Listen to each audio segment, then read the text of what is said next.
Welcome to the monthly webinars for the local government and municipal authorities constituency to the USA towards COP30 in Belém this year in November. My name is Yunus Arkan. I'm trying to lead the sessions.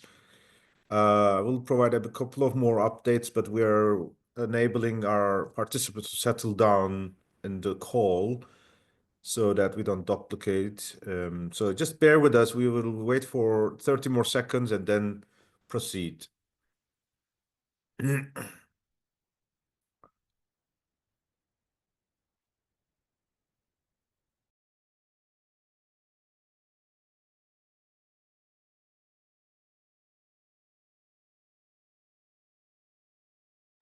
So I think we have reached to our level of participation. Thanks for taking your time. Once again, these are monthly webinars, which are repeated every third Wednesdays usually, and it's repeated in two time zones for the Eastern and Western hemispheres. The sessions are recorded, and you will receive those recordings, which are also uploaded in our YouTube channels as well as our presentation available. We usually go through a couple of slides. In some cases, we have guests joining us either within LGMA constituency or outside. And we have had this experience like last month with Rodrigo Boer from Association of Brazilian Municipalities. This call, I see among our partners, a couple of LGMA partners.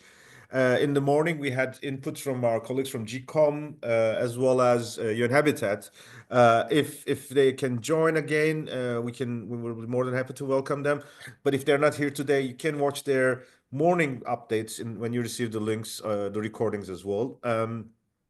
With that, we just wanted to start kick off. We usually go through some basics because these webinars are broadcasted. There will be some new names, so that we're all on the same page. But don't want to spend too much time because this month particularly there has been a number of important updates announcements because with the presidency and other processes. So we want to spend more time there. But we will just recap our constituency, our achievements from COP29, so that we are on the same line altogether. Feel free to type your questions in the chat box. For this round, we have a small surprise. Instead of direct engagement, we are thinking it will be good to share with you the recordings, the messages from COP30 President Designate Ambassador Lago and Minister of Cities Ambassador da Costa from Brasilia about their messages to LGMA. So around the half an hour, we will also broadcast this as well. So that gives you a nice understanding of their perspectives. This will be in Portuguese, obviously, but my colleague Rodrigo Perpetio has been moderating this, and we have subtitles of these videos. And we also have the link, and my colleagues will also share the link later on as well. So let's kick off. Who we are the voice of cities, towns, regions in the UNFCCC process since 95. We are one of the first three constituencies in the UNFCCC process. So we try to influence the negotiations by submitting our views, statements. We want to contribute to setting the action agenda with high-level champions, which is the innovation of Paris Agreement.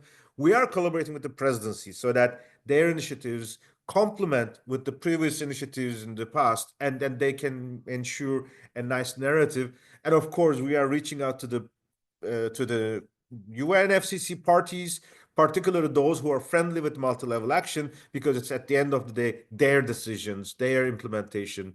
And here we're also aware every government may have different priorities. There had been cases where some nations have been more friendly compared to the previous administration. So we are also aware that this group of countries are also not static, and we may have newcomers, or we can have a distance, unfortunately, in some of them. We are having these regular webinars. You may have received the registration for others since you are in this call, so feel free to join them as well. But if you haven't done yet, we are also encouraging you to register yourself to receive our bulletins, monthly bulletins, which is usually reaching out after the webinar so that you can have the links to many of those announcements that we have covered and any additional updates as well, which is in your mailbox, which could be more for your archives as well. Uh, we are saying that there has been 4 phases of the climate subnational or local climate action engagement in the UNFCCC process. The first couple of years was where we were enjoying the legacy from Rio Earth Summit. We were recognized. However, that didn't last too long because the unique procedures of UNFCCC Kyoto Protocol did not have specific mechanisms for us. So on the way to Copenhagen, we tried to kick off this local government climate roadmap: recognition, engagement, and empowerment. That was the moment where we also have new partners of the LGMA constitution coming into this process. We had we were aware that Cancun was a failure, but we said that we will not give up and we will stick to preserve the multilateralism in the UN process because global conventions always help us at the local level as well. That was the 5 to 6 years where we reached to Paris Agreement with the recognition of Paris Agreement preamble paragraph with the importance of all levels of governments. Uh, and starting with this recognition, obviously, throughout these years of the implementation of this 10 years, we had made enormous progress inside and outside. Numerous partnerships have evolved, and we had made decisions. The term multi-level was coined into the Glasgow Climate Pact in the preamble. In Dubai, we had achieved the paragraph 161, which is urging parties for multi-level action, and we even had made progress in Baku in the mitigation work program. And in between, our initiatives with presidencies from Surge, the Champ for multi-level indices, and multi-sector partners with Baku was also assisting us to deliver this implementation. Bongiwa, I see your hand raised, but I think I'm not sure whether you had done it in the previous calls. Is there anything? Okay, it's a mistake. Good, perfect. Let's continue. Uh, we are having our LGMA website, citiesandregions.org, that is capturing all our achievements, including our presentations in the pavilions, our statements. Those who are familiar, we are following multiple tracks: the interventions, the pavilion, the presidency events, other pavilions, and of course, diffuse into the negotiations. So that's our 2 weeks of agenda in a typical COP. And on the way to COP, we have been working on our negotiation positions in key areas. And today we will also start shaping this when we have more updates on the presidency's announcement, because that is giving us the guidance on the way forward. And we discussed in the morning as well. We would assume that we will follow the same logic that this year's COP30 position will be 2 page or 3 page. Then it will be assisted by 3 or 4 priority themes or topics, and we can come back to this later on.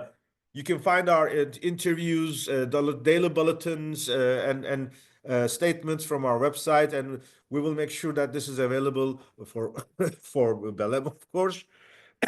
Excuse me. And of course, we are very, very excited with, especially with the Brazilian leadership, to have an even better space, even an expanded space, hopefully with more resources, and that elevating our vision and presence in the Blue Zone even more impactful. Let's remember we are going to Belém with the decisions from the past 2 years, and what we are saying is that particularly this year, the road to Belém is even more important than the Belém itself, because the multi-level indices will make the Belém as a success or not. Of course, there will be decisions in Belém, but the real national commitments that are drafted now is the most important impact that we have to make, and we are already seeing examples, and we will touch upon this. There are some NDCs which are very, very positive, and we want to make this more effective, especially also using our own channels like Town Hall COPs. The team of presidency is shaping up. There are new names being clarified, and we will touch upon their announcement. One of the things that we are aware, there is again an internal planning. We have the Minister of Foreign Affairs, Ambassador Dalago. You will hear shortly. We have the COP30 CEO from Minister of Environment, Anatoni. What we don't have yet is the assignment of a high-level climate action champion. We just heard for the youth champion, the Brazilian government is making a call for applications, different modalities running for the high-level champion. We would like to see this to be announced soon so that we can interrelate ourselves. But especially in the case of Brazil, because of the strong multi-level perspective, we also are very strongly working with Minister of Cities, which is an important actor, and this Council of Institutional Relations, which is a unique mechanism inside the Brazilian government. There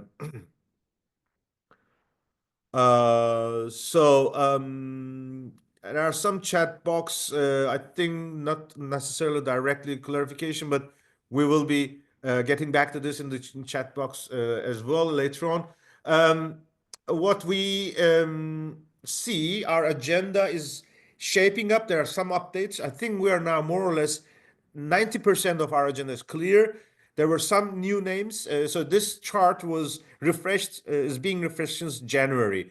So we had the February version, and we will use the March version in our bulletin next week or 2 weeks later. The yellow lines are the UN agendas. Sorry, the yellow lines are the ones that are led by national governments or global processes like G7, G20, which are not bounded by the UN rules. The blue ones are the UNFCCC and UN mechanisms, and the green ones are the initiatives and the processes led by LGMA. I don't want to go to all these things. We are aware June will be very difficult and very intense, both the UN conferences and others. On the way, the new announcements that we have seen, the climate weeks announced in Panama, in Africa. We have heard the most important thing about the COP30 Leaders Summit being convened before COP30. We'll get to that on that. And we have new updates like, for example, ASEAN, the countries in Asia, led by the Malaysian government presidency in 2025, will also convene an ASEAN Mayors Forum. So we have Urban 20 Mayors Forum, we have Urban 7 Mayors Forum, which is this year scheduled in Kobe, in Japan. And ASEAN will also be a good opportunity, in addition to the process going on in Europe as well, which is the leading process in this efforts. I want to spend some time now on the latest announcement that they came in the last three or 4 weeks. In the sense that we would like to shape this around these three big focus. There are some things coming from presidency. We have made some progress, and from the UNFCCC side. On the COP30 presidency, the first announcement came that the Troika, which is the Emirates, Azerbaijan, and the Brazilian governments jointly released around a 4-pager document, which is basically the Troika mandated with the NDCs, which is to be compatible with 1.5 degrees. So not all the topics, but only for the NDCs. That was a good refreshment of leadership. This was followed by an important statement by COP30 presidency, their vision, which is called Mutirao, the Portuguese and indigenous language. This spirit of getting together, like we had in Talanoas or Ubuntu's. We have warmly welcomed this document. It is a 10-page document, one of the longest visions I have seen, and it's one of the most comprehensive. Of course, that's not surprising because both Brazil has been a pioneering country in the global environmental governance and sustainable governance by hosting the Rio Summit in 1992, in 2012. So they already have a legacy, and also their spirit of climate federalism, multi-level action, inclusive action is reflected. But personally, Ambassador Del Lago is also very familiar with all the nitty-gritty of the details. He has been in this process, one of the longest lasting serving ambassadors. And we also are very encouraged, especially a number of initiatives like circles, envoys, and focus on the implementation. This is fully reflecting our expectation that we are starting to prepare that COP30 could be an urban COP30 because of both the climate federalism, the multi-level end is coming up, but also this initiatives now of converging. There was another document on the finance roadmap. They are trying to capture what could be done to implement the decisions from Baku. But as all we are aware, the world is much different than what we left in Baku. That tripling of the global public finance and adding an innovative private finance was something that we celebrated, although it was less than we expected. It was good progress, but practically this money is not available. One of the first step down is from the US, one of the biggest donors, but equally, a number of European, the global north countries have already announced that they are cutting off around 50% their official development assistance, which is one of the biggest sources of climate finance to the global south. So while we were criticizing these figures that it was not enough, we have a huge risk that we may not even get there.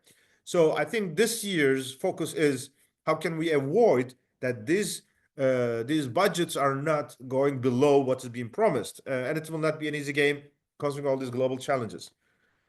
One of the things, and I'm very happy my colleague Delfina from SDSN Urban Finance Group, who is helping the LGMA working group, also is here because we want to relate the 800 billion for urban investments that was announced last year in the Urban 20 to this 1.3 trillion roadmap.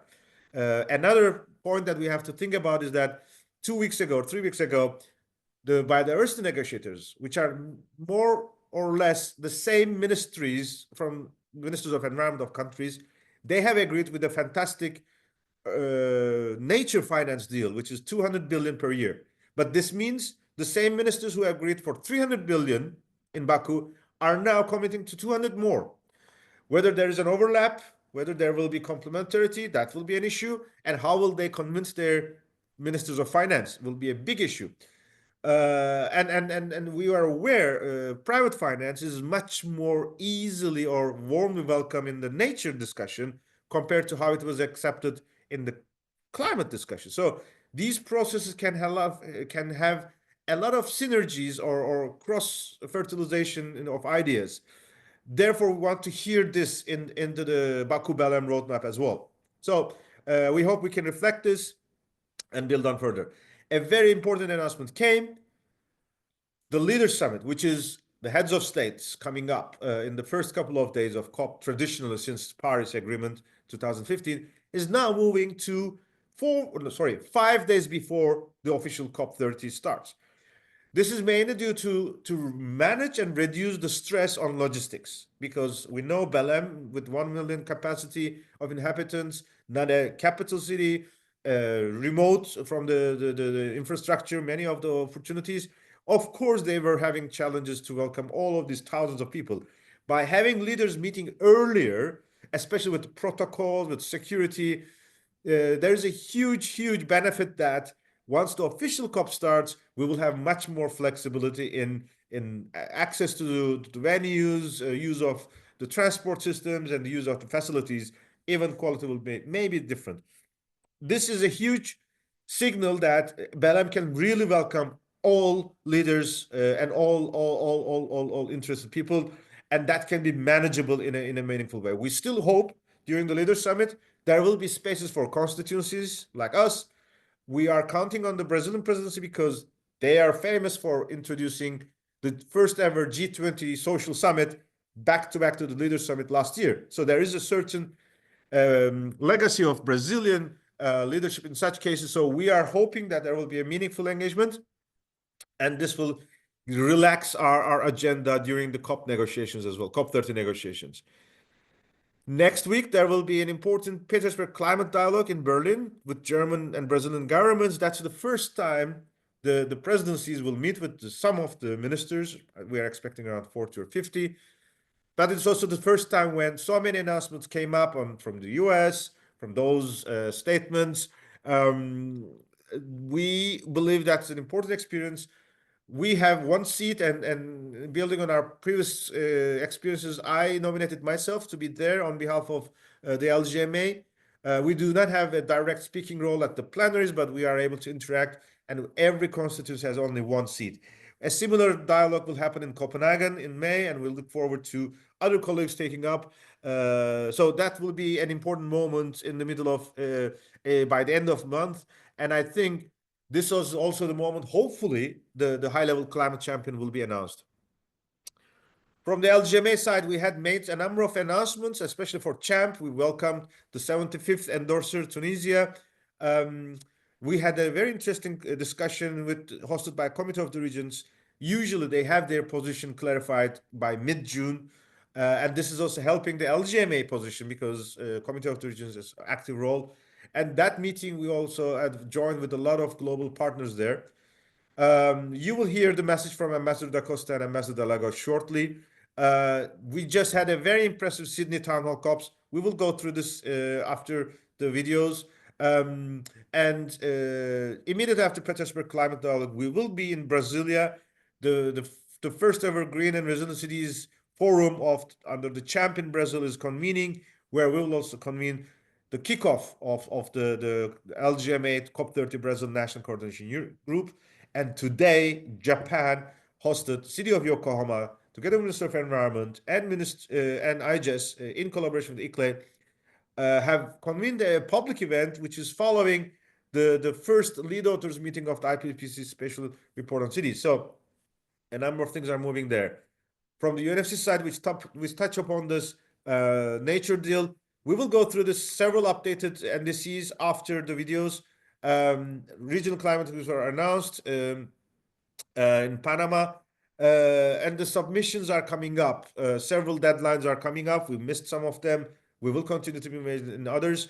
And there's emerging topics are coming up with the presidency and the partners like food waste, waste and circularity, and informality becoming big topics of climate agenda in Belém, building on also the vision from the Dubai and Baku. So I think it's time for us to hear exactly from the presidency. It's a unique opportunity that we have a direct, customized message from Ambassador Dialogo. He's a great friend of our constituency. I would like to invite my colleague Kata to bring us the video, and then we can just go briefly to the other topics. Kata, are we ready to display the video? Olá, meu nome é Rodrigo Perpétuo, eu sou o secretário executivo do ICLEI para a América do Sul, e é uma satisfação apresentar esse painel sobre a COP30 na sessão Daring Seats sobre o que vem depois da COP29.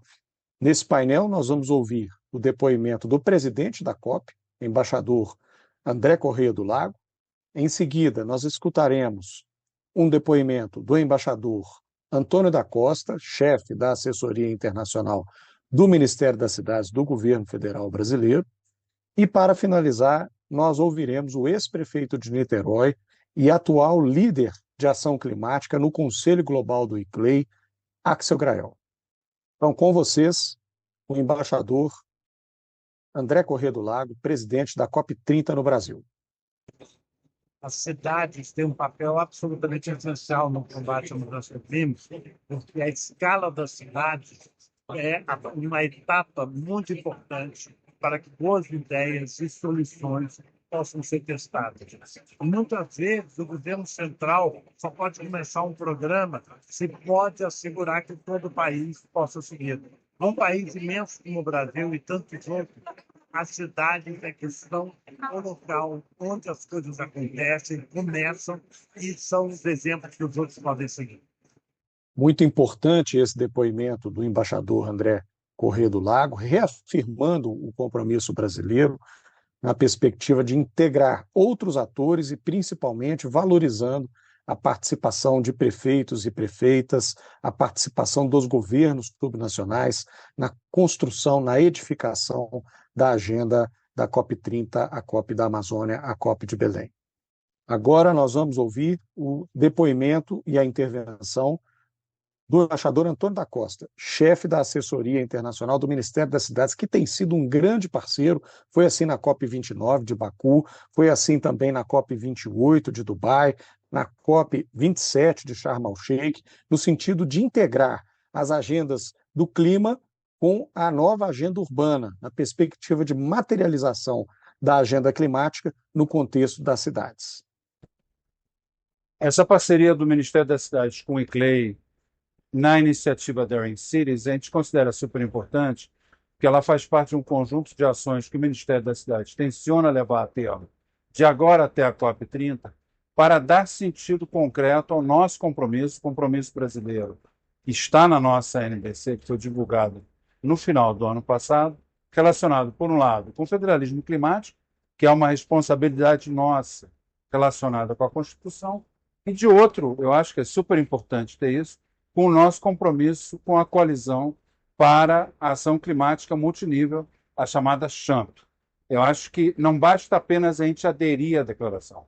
Acho que a gente tem que ter iniciativas para dar sentido real a esse compromisso de engajamento multinível, do nível territorial para o nível federal, das cidades, municípios, prefeitos, câmaras municipais, com os vereadores, com os movimentos sociais da cidade, construindo uma agenda de resiliência climática, de adaptação climática e de contribuição à mitigação e às metas que o Brasil se colocou em direção a uma construção nacional. É dessa forma que o Ministério das Cidades encara esse exercício. Agradecemos a intervenção do embaixador Antônio da Costa, valorizamos muito essa parceria do ICLEI com o Ministério das Cidades do governo brasileiro. Isso tem, de fato, promovido uma perspectiva de materialização, de intercâmbio de experiências da agenda climática no contexto também do desenvolvimento territorial urbano, tanto no eixo da mitigação, que dialoga com as políticas setoriais exatamente no campo dos transportes e da mobilidade, da gestão de resíduos, na perspectiva da energia no campo das cidades e também no campo da adaptação, aonde, de fato, as intervenções estruturantes para a habitação social, para a drenagem, macrodrenagem das cidades, também ganham uma repercussão e uma necessidade de integração vigorosa entre os diferentes níveis de governo. Então, agora nós vamos escutar a intervenção do ex-prefeito de Niterói, Axel Grael, que é também vice-presidente da Frente Nacional dos Prefeitos e, como eu mencionei anteriormente, lidera a ação climática no âmbito do Conselho Global do ICLEI.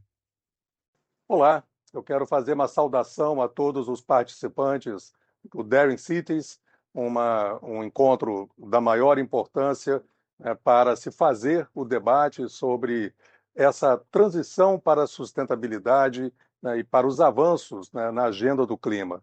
Eu participei do último encontro que aconteceu em Bonn e eu quero falar para vocês que nós estamos num ano super importante no Brasil, porque nós receberemos a COP30 aqui em Belém do Pará. Nós estamos acompanhando todos os preparativos que está sendo feito para receber todas as delegações mundiais que vão se encontrar aqui. Há uma grande expectativa, porque essa conferência será aquela em que nós vamos renovar os NDCs. Então, é muito importante que essa conferência seja bem sucedida. Nós vivemos um ambiente, uma conjuntura política que nos preocupa, mas nós sabemos que a força de todas, a mobilização dos países para que a gente avance na agenda do clima é fundamental. Aqui no Brasil, nós estamos acompanhando vários lançamentos de políticas importantes federais na área climática e há uma grande mobilização das cidades também. Uma realidade hoje no Brasil é o que nós chamamos do federalismo climático, porque as políticas públicas na área do clima são todas desenvolvidas com a participação das 3 instâncias de governança do nosso país: a instância federal, os estados e as cidades. Eu faço parte da Frente Nacional de Prefeitos e também do ICLEI, e nós temos trabalhado muito para organizar as cidades para que a participação dos governos locais seja cada vez mais efetivo, que com isso a gente possa promover as mudanças que são necessárias para que a gente chegue a um futuro próximo a uma realidade climática de muito mais resiliência e adaptação. Então, é com isso que eu me despeço de vocês, desejando que o encontro seja muito bem sucedido. Um abraço. Muito obrigado ao ex-prefeito Axel Grael, nosso parceiro nessa caminhada de preparação para a COP30. Da parte do ICLE América do Sul, dizer para todos vocês que nós estamos muito ansiosos, muito energizados para recebê-los novamente no Brasil, para ter vocês como parceiros no processo de preparação para a COP30, para que a conferência possa cumprir as suas promessas, não só de receber contribuições nacionalmente determinadas mais ambiciosas, mas também de ampliar a parceria e a aliança CHAMP, que coloca no seio dessas NDCs a agenda urbana e valoriza e dá protagonismo na agenda climática para as instâncias subnacionais de governo. Esse é o nosso propósito, promover de fato um fortalecimento da ação multinível na COP30 para que a gente possa de fato avançar com cidades melhores, com cidades com menos emissões de gases do efeito estufa e com cidades mais preparadas para enfrentar os eventos extremos da natureza. Muito obrigado e até a próxima. Maybe let's spend some time on the NDCs. You may remember, excuse me, there was an extension of the soft deadline so that parties can still submit throughout the year. And in fact, they can submit any NDC anytime. Any country can do that. That's the beauty and the beast of the new climate regime under the Paris Agreement. Of course, this flexibility has also its risk. It could be weaker than the previous one. And the only way to make them more effective is to contribute in their design at home, because the UNFCCC just takes note of those reports. They cannot enforce anything. In that regard, that's why we are so much saying that this year's majority of our efforts should be in the NDCs. And the good news, so far, there's around 25 NDCs submitted. Of course, it is still less than 15%. We know many countries are still working. Among those 25, we have around 7, 8, 10, which are particularly very good, containing a lot of good practices on multi-level urbanization, much better than what they used to have. And of course, this may be a bit subjective, and we will touch upon this in the next slide. But we are very happy with the pioneering countries from the CHAMP endorsers, Emirates, Brazil, US, Panama, UK, Canada, and Japan. And then those non-CHAMP endorsers, countries like Ecuador, their NDCs really have a number of different elements that we have not seen before. So that this is really giving us the confidence that the work that we have been doing over these 10 years to simply bring your local energy movements on board in time so that they can contribute in their design, so that once it is adopted, they can also contribute in its implementation, so that local action benefits from the national and global processes, but national plans can also be inspired by the dynamic commitment for climate action at the local level, so that they both help each other. Our hope is that by the time we reach the COP30, the urban component of those countries on these NDCs will be much higher than what it used to be when they were presented in the second round in around 2021 during the Glasgow COP26. As we said, a number of them are already making progress, but it needs efforts. And that's the reason why we just were informed UN Habitat is preparing a guidance document to help those who wish to make a better reflection of their urban component in their indices. That could be released in the next couple of weeks. And of course, once this document is available, the discussion will be how we can introduce these ideas to them. Of course, environment and urban ministers will have their own discussions, but we can play a role by convening our own town hall COPs, which can be an opportunity that we can share what do we want to see in these processes. Let's remember, this was our vision that in this new era, with the recognition of multi-level action, with initiatives like CHAMP, we have now a new dynamics. We have seen this in the Brazilian experience, German and in US Conference of Mayors, national associations were trying to push their national government, saying that we welcome your commitment to endorse CHAMP and we're ready to support this. This was exactly what happened in Brazil. The FNP resolution was instrumental in the climate federalism. So we want to continue, but individual cities can also take the leadership.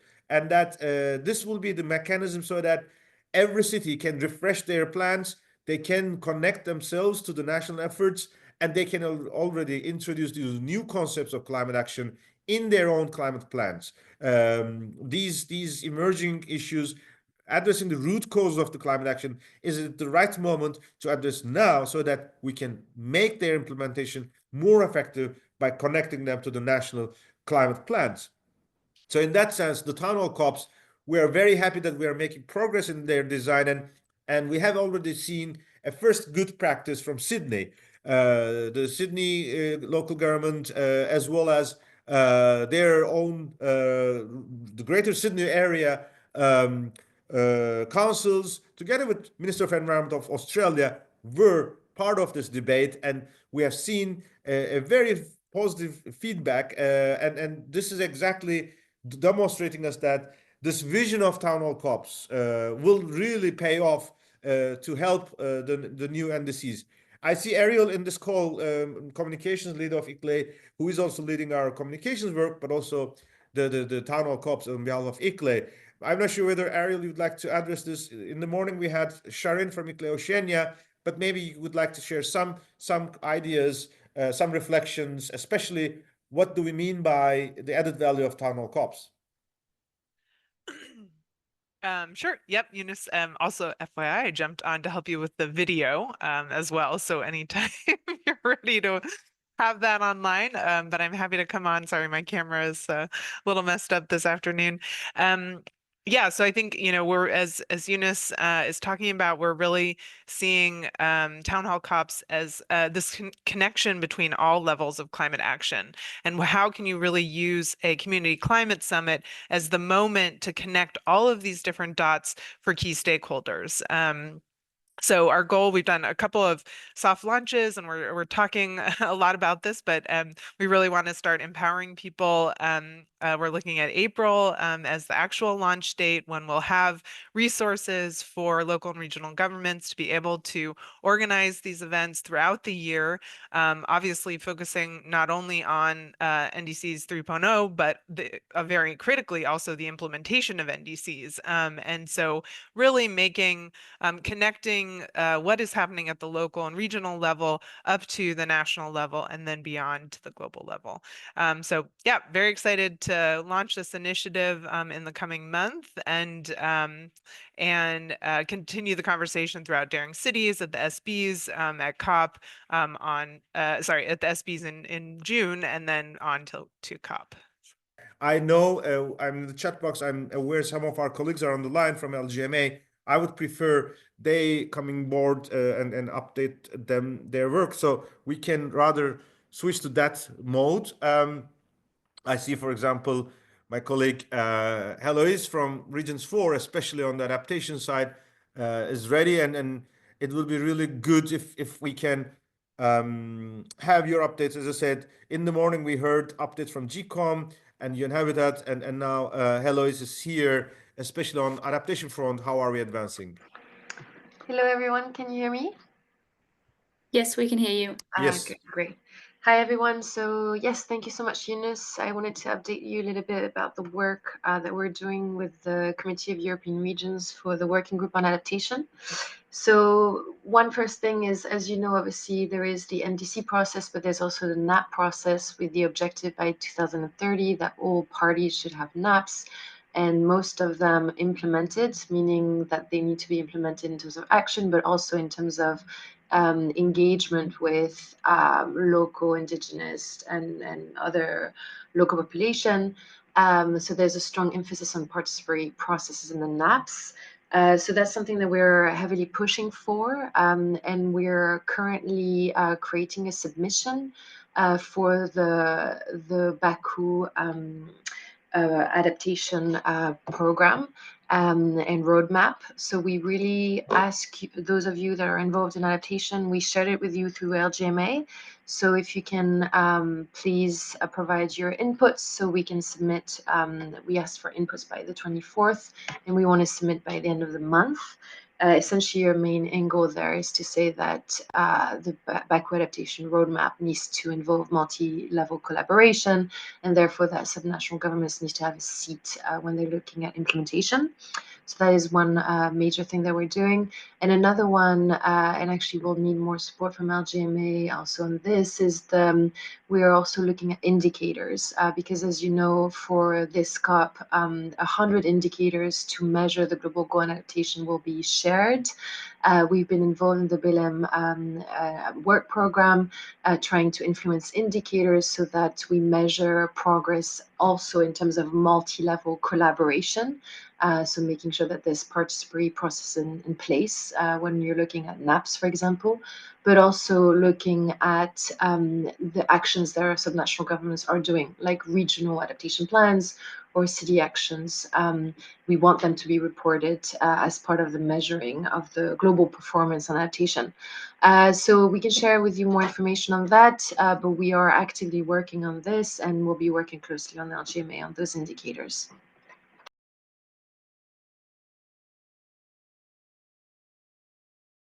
Oh, maybe just one last thing, Eunice, to mention.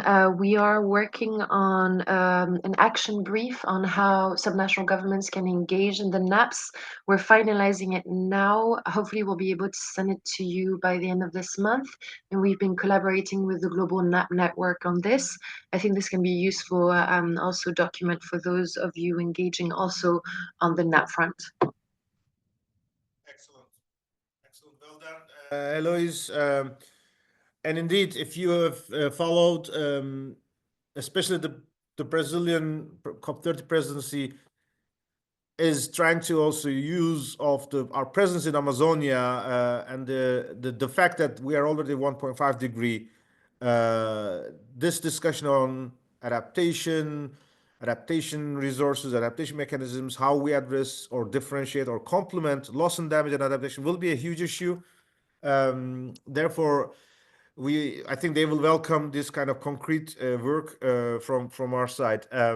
So let's see how much we can make progress on that. I see in this call my colleagues Delfina and Jaume from ICLEI on the finance working group. I don't know whether you'd like to raise any issue about the content or the expectation from this Baku BLM roadmap and how we can contribute. I know we are in the making. In the morning, our colleague Toby also mentioned that Under 2 is working on a couple of points. I was referring to your work. Maybe we can also share your draft with them. We know the deadline is very short, Friday, and we have not made too much efforts earlier. But if you wish to say any additional points, especially I know SDSN Urban Finance Commission just met this a couple of days ago. Delfina, I don't know how you wish to address it. Meanwhile, I see Ula from the GCOM C40 team who is supporting the champ. Ula, in the morning we had Amelia sharing some updates. If you wish to share your voices or your perspectives on the champ, we are also more than happy to welcome you. While you're making up your minds, maybe I can continue on our plans. As you have seen, the June talks are especially important. But I'm so happy now Ula is ready to update us on the champ implementation. Ula, the floor is yours. I'm sure Kata is now elevating you to the panelist level. Yeah, all good. Ula, feel free to speak. Hi, everyone. Really nice to be here and really nice to join those webinars. Very briefly from me, so I'm part of the group that works and supports work on the CHAMP implementation, predominantly focusing on collaborating with national governments. I think, as Yunus mentioned, we have seen a really good pickup on CHAMP in terms of actual mentions in the NDCs. So we have had a few shout outs. Brazil, UAE and UK have mentioned that specifically. I think there was one more mention that escapes me. And we are doing a little bit of like analysis to see how those NDCs actually stack up against all of the elements of the CHAMP pledge. That's going to be really drawing on some of the methodology as well from the UN Habitat. So this is probably like the first quick and dirty analysis, and then there will be a more comprehensive analysis from UN Habitat. We are certainly working with a lot of yourselves on the call on implementation of CHAMP. CHAMP is a nationally led coalition, but a lot of networks on this call are doing excellent jobs domestically to really make sure that the principles of CHAMP are implemented. And some of the good examples we've seen are, for example, the Filipino government has been in depth of their NDC development, and we have been able to connect with relevant development partners, with relevant ministries, to support or at least understand what is needed in that process to provide a contribution from local governments. And we will be reaching out to some of you very shortly, because we are really looking forward to organizing like a workshop where the local government units in Philippines will be able to hear a little bit more about policy pathways in the NDC and how those will impact them, and also to contribute to that impact. So I guess that's me saying that some of the NDCs are actually still at early stages of development, at technical stages. And so as a community, what we can do, and I know Yunus, you've mentioned that already in the presentation, is really find out where those countries are, where we can still perhaps join some of those technical efforts and provide contributions. Because the reality is that the local governments do not have capacity to provide those contributions, and the national governments or development partners who are supporting that, they also don't have capacity to really collaborate and collate all of those contributions from local governments. So it's sadly a bit of a gap there, and where we have been able to identify it, we are trying to step in and provide a little bit of support. But if you do know of situations like that, I'd be very happy to connect and contribute and see what we can share from learnings we've had in other countries as well, because I think those could be very much a low-hanging fruits where we can support a little bit and have a massive impact for the wider NDCs, which, as we know, of course, are just a first step, but at least they are able, like, that contribution can help us to identify what are those areas of implementation that we can move forward next after COP30. So that's just a very brief update from me. I hope this was helpful, and yeah, really looking forward to hearing other colleagues. Indeed, excellent, Ula. And I think Canada NDC was also very impressive with the CHAMP. And Panama, which is another CHAMP endorser country, they don't directly reference to CHAMP, but the way they work is very impressive on working with all local governments. And the good news is that Panama will be the host of the Regional Climate Week in May. And thinking also, Canada also in the country in the North Americas as a global North, and Panama as a global South. It could be a very nice idea to have them being both presenting their cases in the Regional Climate Week, for example, to demonstrate how they are advancing.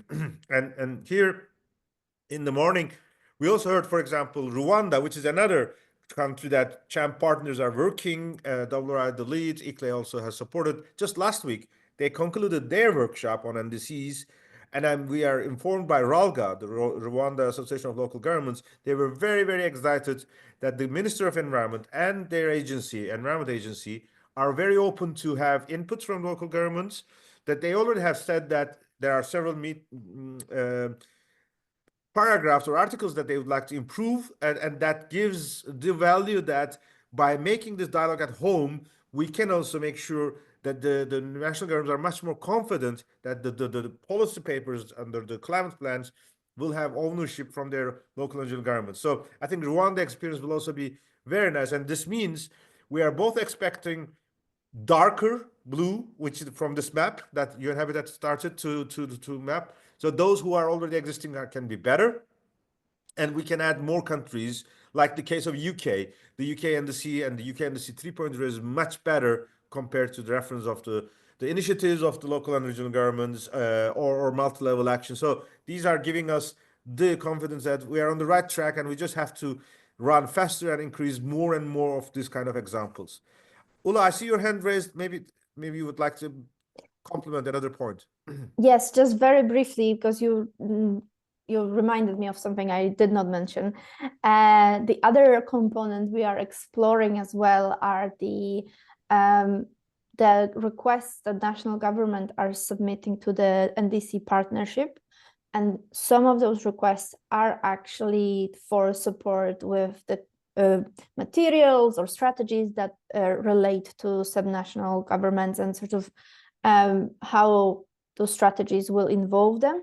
And I think, again, a plea from me to this group is to perhaps reach out. I will drop my email in a chat when you perhaps have been working with NDCP on responding to some of these requests, because understanding that landscape will be extremely helpful for us to see where this work is already happening. And we do work with NDC partnership as well, but I do know that in some instances, you might be part of the wider consortium, so this may not show up on some of the trackers. But if you do work on those responses, that will be extremely helpful, because I think this network is quite wide, and I know providing a lot of support to national governments already through that means. So really, really interested in picking that conversation up as well, because that is actually real implementation on the ground. Those policies will actually have impacts, and these are wide strategies, but these requests often partake to specific policy challenges that need to be resolved. So that was just one little plug from me as well.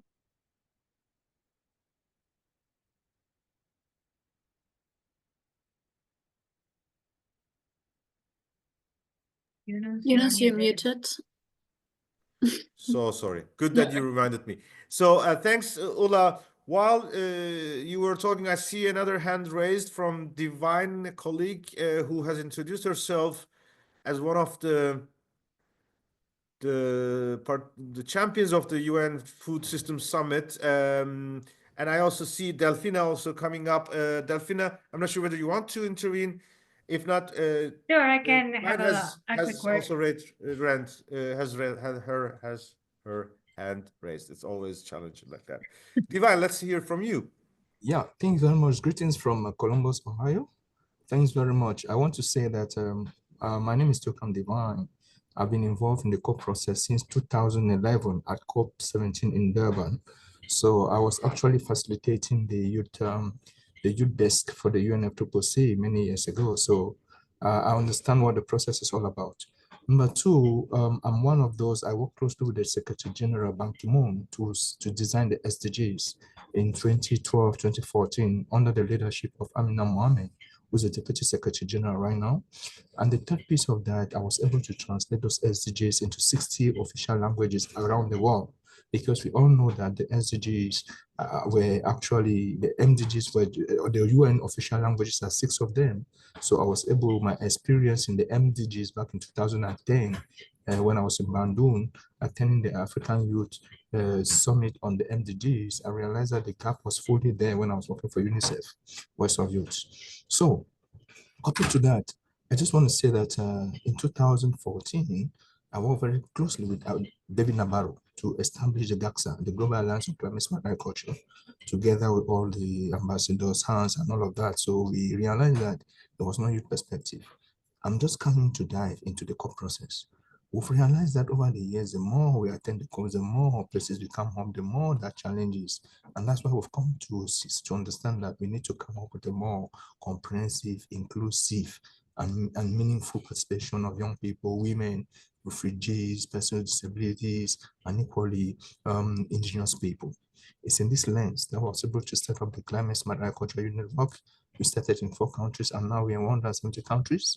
And now we are working solely with institutions, universities, primary schools, and high schools, and TVETs, because we came to realize that young people, why are they so violent? Because they finish from school, they don't have a job. So I think that this forum is very important for us to be aware of.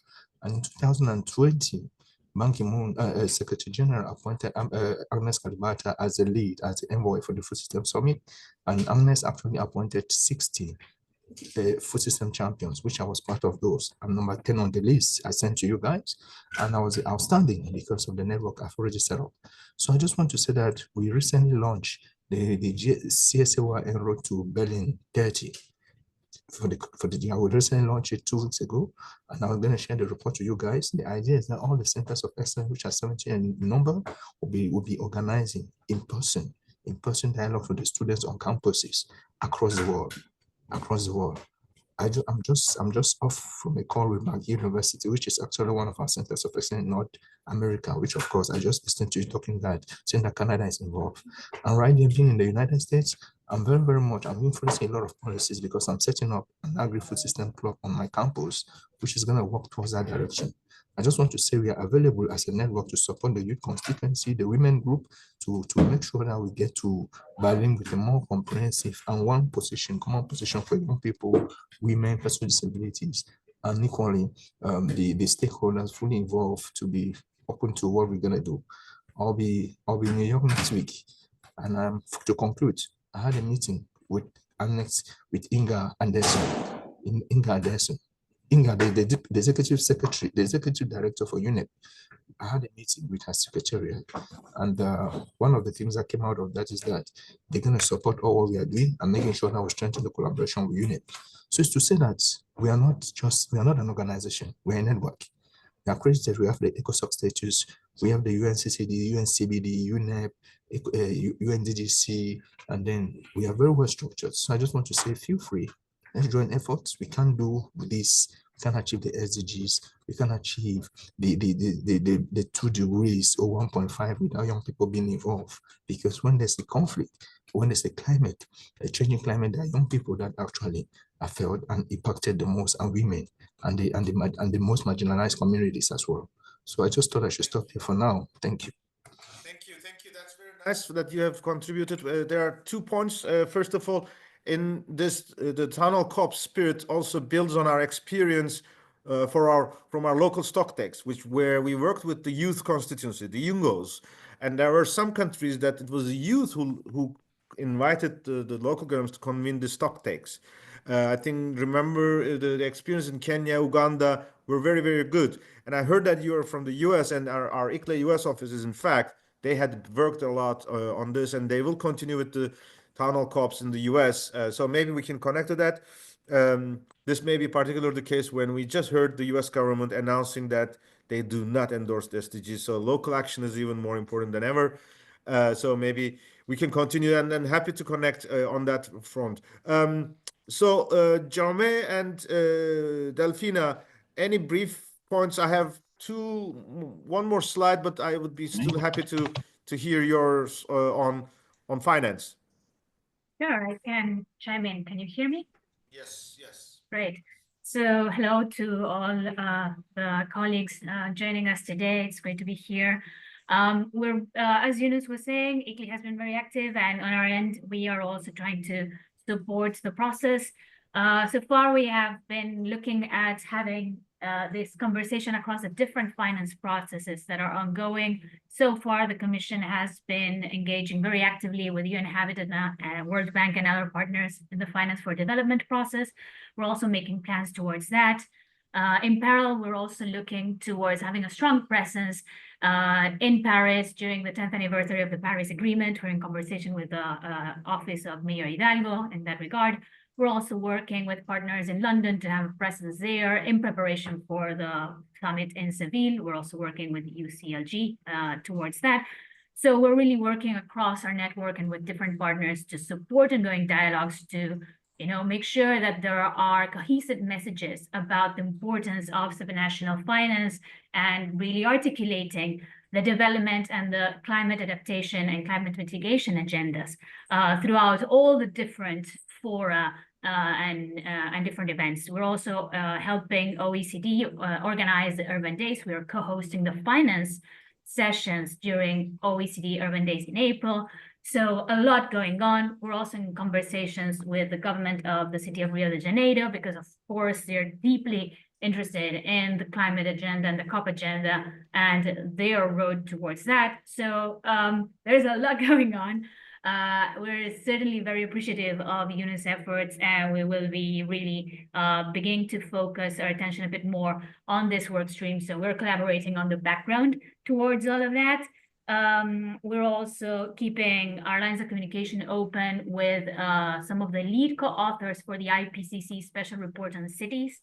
So we have 3 lead co-authors as members of the commission, and we're keeping also those kinds of communications to be able to ensure that the research reflects the needs of finance at the subnational level for climate adaptation. So lots of different streams of work ongoing there. But definitely really thank you, Yunus, because this has been a very informative session, and we will be in touch, during all of these days. So I'm of course available for any other comments. I've been looking at the chat. I'm very interested in some of the documents that were mentioned regarding NAPs. So here we are, and thank you all for all your continuous efforts on this front.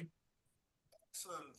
Congratulations. While you were speaking, I brought our calendar that lists all those so that we have the continuity. Yes. But maybe we can hear from Jaume this questions from the Baku Balam roadmap and what could be the basic elements. Jaume, do you want to very briefly touch upon these? Thank you, Yunus. Yes, I'm going to be very brief, checking the time that we have left for the session. Just to sum it up, this is going to be a unique opportunity for us to make sure that the subnational messaging reaches the ears of all the parties involved, and that we can bring as well, based on the arguments that on the U20 800 billion on urban climate finance that is needed by 2030, as well as the role that subnational governments and cities and regions need to play to deliver the additional $1 trillion to reach the 1.3 trillion goal. So this is how our messaging, how we're gonna target, and yes, we welcome as well the contributions from and support from other LGMA colleagues. Over.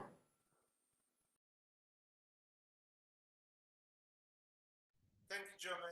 As I said, let's also connect with colleagues from Toby from Under 2 Coalition. They also have additional points, and Heloise was also mentioning that they have some references on adaptation finance. Maybe we can incorporate it in this round. I don't know, but let's do our best. So my last slide in this call in the last 3 minutes is about our agenda in Brasilia next week. The first workshop of Green and Resilient Cities, which is an implementation arm of the Champion Brazil, is taking place next week. This will be immediately following the Petersburg Climate Dialogue. So it's, I think, demonstrating that it is not just the global politics, but implementation in Brazil is also advancing a lot. One important point we had kicked off, we are planning to have the first kickoff workshop of the LGMA COP30 Brazilian National Coordination Group on as part of this, on the margins of this summit. I know my colleagues Lorena and Vinicius are from ICLE South America Secretary with me. I'm not sure whether you would like to add any points of that 2 days and our activities. But this would be something we can follow up later on. We will report, obviously. In the messages, we are getting to the end. I see a question from Perla for Town Hall COPs in Monterrey. Ariel, I recommend we share Perla the email address we had, townhallcops@icle.org. But Vinicius, maybe have 1 or 2 minutes from your side as a closing remark.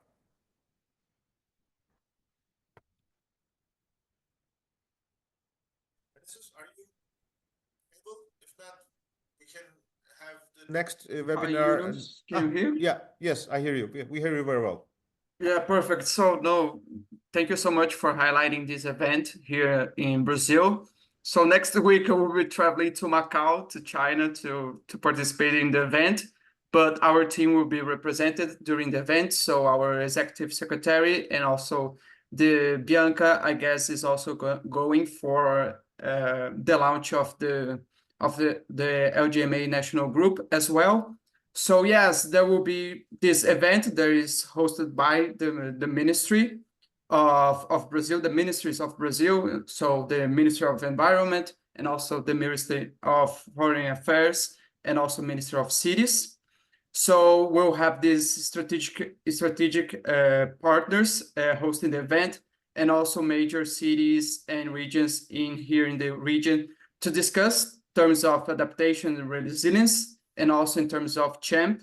So I think we'll have some key takeaways and some outcomes from this event, and then we can report to you in the end of next week. So I guess that's it. And also some strategic partners here. So ABM, FNP, Brazil Green Consortium. So yeah, will be very, very strategic, this event towards COP30. Excellent. Thanks, Vinicius. And I see Lorena, is there anything you would like to add, or was that okay from Vinicius' updates? No, I think Vinicius summarized well. Thank you, Yunus.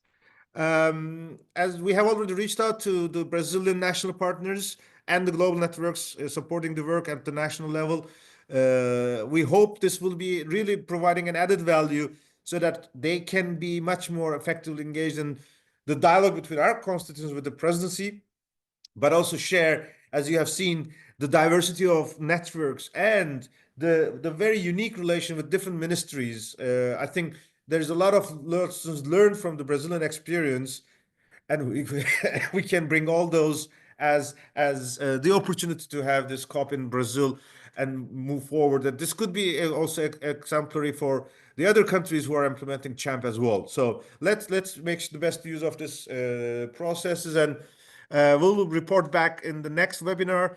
Our next webinar actually will be at the end of April, but before that, on the 9th of April, we will have the Daring Cities webinar. This is the moment where we will share more updates on what to expect in the in-person forum, the Bonn Dialogues, which is overlapping with the first 3 days of the UN Bonn Climate Conference. In this webinar on the 9th of April, we are also hoping we can provide more guidance and lessons learned from the Sydney Town Hall COPs and other opportunities. And just to let you know, on the 22nd of April, Earth Day, we will be kicking off the global registry for Town Hall COPs, and we really would like to have all of your voices heard there and your experience feeding into the COP. That's exactly what we want to do.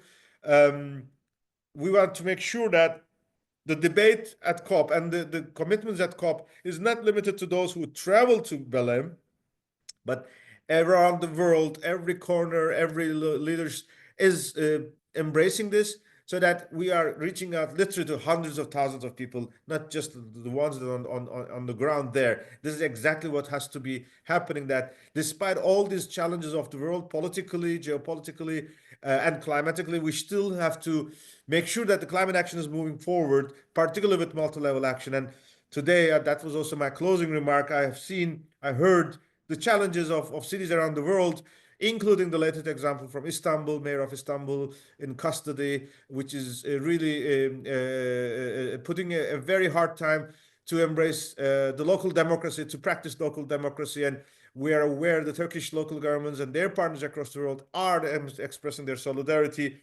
We sincerely hope this challenging times could be soon over, so that the spirit of local collaboration is also acting on the ground, and the local democracy is feeding local climate action as well. So with these words, I would like to thank you very warmly, very much for all your active engagement and participation. And we have a lot of feedbacks and contributions. We'll follow up the videos, recordings, and the presentation will come to you tomorrow, and we'll follow up with additional updates in the weeks ahead. Thank you. Have a nice day. Have a nice evening.